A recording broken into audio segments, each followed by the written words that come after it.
बिस्मिल्लाहिर्रहमानिर्रहीम अस्सलाम वालेकुम जी नाज़रीन, तुसां देखदे पे झोक टीवी वसीब दी आवाज़ और मैं तो अपना मेज़बान रिजवान हुसैन। नाज़रीन, अज असां खसूसी प्रोग्राम घिन के हाज़र थे हैं अपनी पाक फौज वास्ते, पाक फौज के उन्होंने शहीद नौजवानों वास्ते कि जिन्हां दी वजह करके साडा मुल्क है और मुल्क दे जितने भी सिक्योरिटी के इदारे हैं, सब तो पहले तो मैं तमाम को सलाम पेश करना।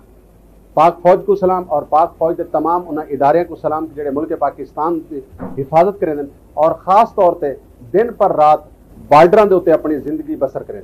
तो नाज़रीन, अज असां मौजूद हैं मदीनतुल औलिया मुल्तान शरीफ के शोबिज़ के लोगों गुफ्तगू करेसूँ, आर्टिस्टों के गुफ्तगू करेसूँ, डायरेक्टरों के गुफ्तगू करेसूँ और इन टाइम मैं मौजूद हाँ सर माजिद मून साहब मौजूद हैं। असां आप गुफ्तगू करेसूँ कि शहीदों के हवाले नाल पाक फौज के हवाले नाल क्या फरमाइश है। जी सर।